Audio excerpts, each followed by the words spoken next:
துளி YouTube channel அன்பர்களுக்கு வணக்கங்கள். நான் உங்கள் ஸ்ரீனிவாச நடராஜ பார்த்தசாரதி.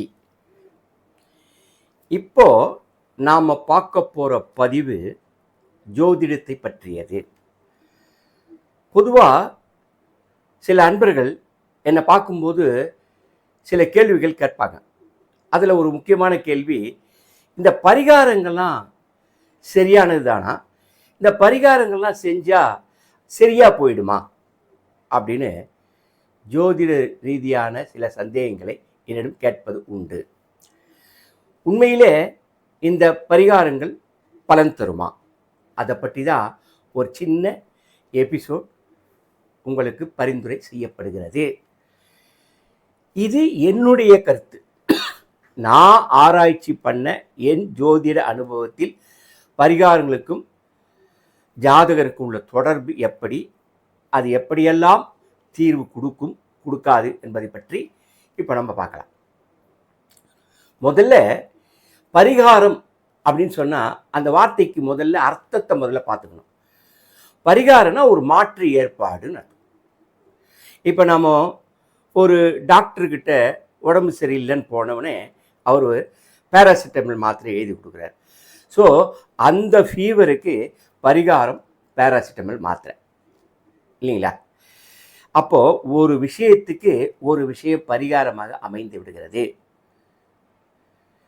அதே மாதிரி ஜாதகத்தில் உள்ள சில குறைகளை பரிகாரம் மூலமாக தீர்த்து கொள்ள முடியும். அதுக்கு கேரண்டி இருக்குதா? அந்த அளவுக்கு நம்ம கேரண்டி கேட்க முடியாது. ஏன்னா இந்த பரிகாரங்கள் உங்கள் அளவில் எப்படி இது செய்யப்படுகிறது, எந்த அளவோடு செய்யப்படுகிறது, எத்தனை வீரியத்தோடு செய்யப்படுகிறது பொறுத்து தான் இருக்கும். உதாரணமாக இப்போ ராகு கேது தோஷம் ஒருத்தருக்கு இருக்குது ஜாதகத்தில்னா, பொதுவாக என்ன சொல்கிறாங்க எல்லாரும், காலாஸ்திரிக்கு போயிட்டு பரிகாரம் பண்ணிட்டு வந்துடுங்க அப்படின்னு சொல்கிறாங்க. அதே மாதிரி அந்த ஜாதகர் காலாஸ்திரிக்கு போய் பரிகாரம் பண்ணிட்டு வரார். அப்போ அந்த தோஷம் முழுசாக போயிடுமா? போகாது. தோஷம் ஜாதக கட்டத்தில் அப்படியே தான் இருக்கும். ஆனால் அவர் எந்த நோக்கத்துக்காக இந்த பரிகாரத்தை செய்தாரோ அந்த நோக்கம் நிறைவேறுவதற்கு இந்த பரிகாரம் நம்பிக்கையை தரும், நம்ப வைக்கும், நடத்தி வைக்கும்.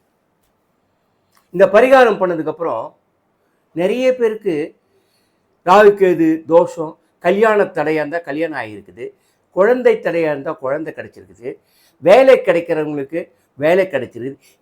இப்படி நான் பல வகையில் ஜோசியம் சொல்லும்போது இந்த பரிகாரத்தை சொல்வது உண்டு. இதெல்லாம் நான் அனுபவிச்சிருக்கேன். பல பேர் போயிட்டு வந்துட்டேன், இது நடந்துச்சு அப்படின்னு சொல்லுவாங்க. இதுக்கெல்லாம் சயின்டிஃபிக் ஆதாரம் அது என்கிட்ட கிடையாது. அந்த அளவுக்கு ஆராய்ச்சி பிஹெச்டி நான் பண்ணதில்லை. இது அனுபவ ரீதியாக வரக்கூடிய பரிகாரங்கள். ஜஸ்ட் ஒரு பாட்டி வைத்தியம் சொல்கிறேன் இல்லையா, அது மாதிரி தான். நம்ம முன்னோர்கள் எழுதி வச்சதை எதனால் அப்படி எழுதி வச்சாங்க, இதுக்கு விஞ்ஞானபூர்வமான விளக்கம் இருக்குதான்றதை நான் ஆராய்ச்சிக்கு போல. இருந்தாலும் இந்த பரிகாரங்களை பரம்பரையாக சொல்லி வரக்கூடிய பரிகாரங்களை என்னுடைய அறிவுக்கு நானும் அதை ஆராய்ச்சி பண்ணி சீர்தூக்கி பார்த்து இந்த பரிகாரத்தை கொஞ்சம் டெவலப் பண்ணிக்கலாம், இந்த காலத்துக்கு தகுந்த மாதிரி இந்த பரிகாரம் இருக்கணும்னு சொல்லிட்டு நான் டெவலப் பண்ணி சொல்கிறது உண்டு. அந்த பரிகாரங்கள் ஜாதகருக்கு பலன் கொடுத்துருக்கிறதா கொடுத்திருக்கிறது, அது சந்தேகமே இல்லை. அதுக்காக ஒரு பையன், ஒரு படிக்காத பையனை பரிகாரம் மூலமாக படிக்க வச்சிட முடியும், பாஸ் பண்ண முடியுன்றது எந்த விதத்தில் அது நியாயமாக இருக்கும்? முதல்ல அவன் கட்டத்தில் படிப்பானா அப்படின்னு தெரிஞ்சுக்கணும். அந்த படிப்பு எந்த அளவுக்கு அவன் ஜாதகத்தில் இருக்குதுன்னு தெரிஞ்சுக்கணும். ஒருவேளை அவன் படிக்கக்கூடிய பையன்தான் அவனை முன்னேற்ற முடியும் என்றால் பரிகாரத்தின் மூலமாக ஒரு நம்பிக்கையை ஏற்படுத்தி, அந்த நம்பிக்கை தான் பரிகாரம், பரிகாரம் தான் நம்பிக்கை.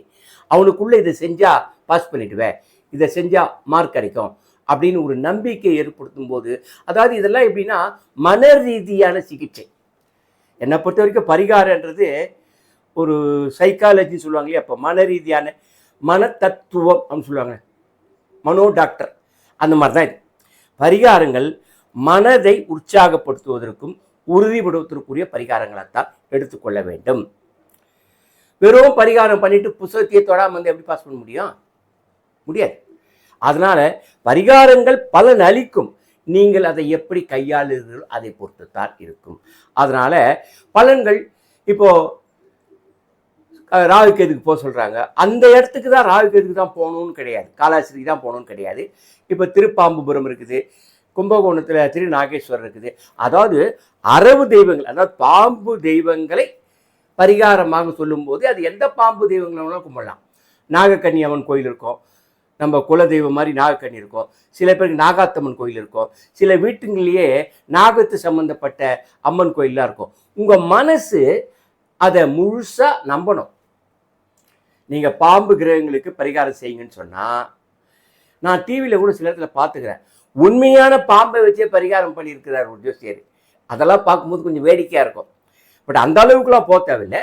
உண்மையிலேயே உங்கள் ஜாதகத்தில் அரவு கிரகங்களுடைய தோஷம், அதாவது பாம்பு கிரகங்களுடைய தோஷம் இருந்தால் எந்த வகையில் ஒன்றாலும் அதுக்கு பரிகாரம் தேடிக்கலாம். காலாஸ்திரி மட்டும்தான் போகணும்னு கிடையாது, அதுக்கு ஈக்குவலாக அதுக்கு சம்பந்தப்பட்ட பாம்பு கிரகங்களை வழிபட்டாலும் போதுமானது. ஆகவே பரிகாரங்கள் என்பது ஒரு மாற்று ஏற்பாடை தரக்கூடியது. பரிகாரங்கள் ஒரே மாதிரி தான் சில பேர் இருக்கும். அந்த காலத்தில் ஜோசியர் என்ன சொன்னாரோ அதே தான் இப்பவும் கடைபிடிச்சிட்டே வருவாங்க. இப்போ நாமளாக அதை முயற்சி பண்ணும்போது புது புது பரிகாரங்களை அது தொடர்பாக இருக்கும். அதுக்காக பழைய பஞ்சாங்கத்தில் இருக்கிற மாதிரி பரிகாரத்தை தொடாமல் புதுசாக ஒன்றும் செய்திட முடியாது. பழைய பஞ்சாங்கத்தை பேஸாக வச்சு தான் புதுசாக நம்ம பரிகாரத்தை சொல்ல முடியும். அதனால் பரிகாரங்கள் நிச்சயம் பலனை தரும், உங்கள் நம்பிக்கையை பொறுத்தது. அதனால் பரிகாரம் பண்ணாதீங்கன்னு சொல்ல வரல, நிச்சயமாக ஜோதிடர்கள் சொல்லக்கூடிய பரிகாரத்தை நீங்கள் ஆத்மார்த்தமாக கடைபிடியுங்கள். பட் அதே நேரத்தில் அந்த பரிகாரம் சொல்லக்கூடிய ஜோதிடர் சரியான பரிகாரத்தை எந்த விஷயத்துக்காக பரிகாரம் கேட்குறாங்களோ அந்த பரிகாரத்துக்குரிய விஷயத்தை தான் சொல்லணுமே தவிர குருட்டா மூக்கில் போய் சொல்லிடக்கூடாது.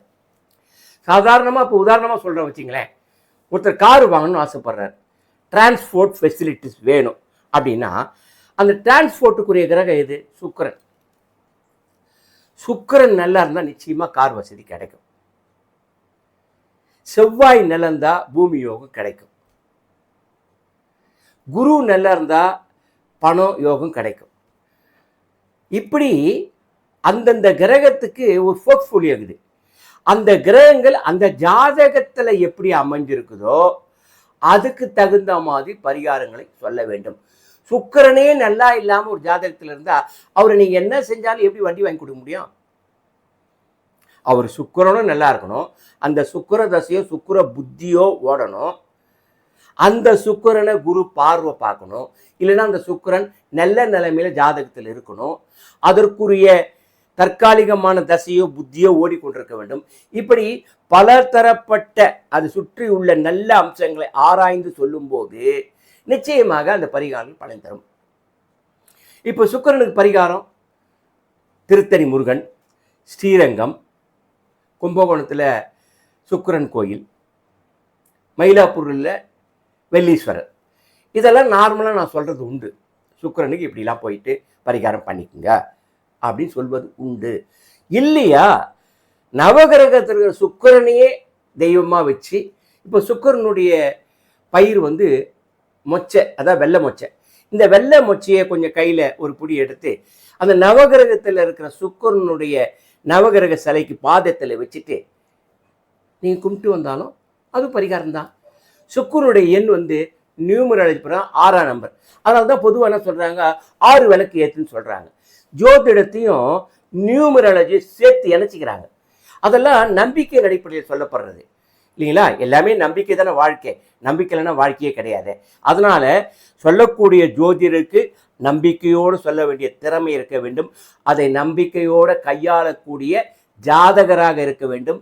இந்த நம்பிக்கையை வச்சு தான் நம்மளுக்கு மேலுள்ள ஒரு கிரகம் நம்பிக்கை தரக்கூடிய விஷயத்தில் நம்ம நம்ப வைக்கும். எனக்கே சில இடத்துல ஆச்சரியமாக இருக்கும், இந்த பரிகாரத்தை நாம் எப்படி சொல்கிறோம், இந்த பரிகாரம் அவர் செஞ்சுட்டு பழிச்சுதுன்னு சொல்கிறாரு, மிராக்கிளாக இருக்கும்.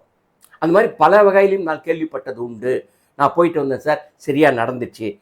ஆனால் முடியாததை முடித்து வைக்க முடியாது.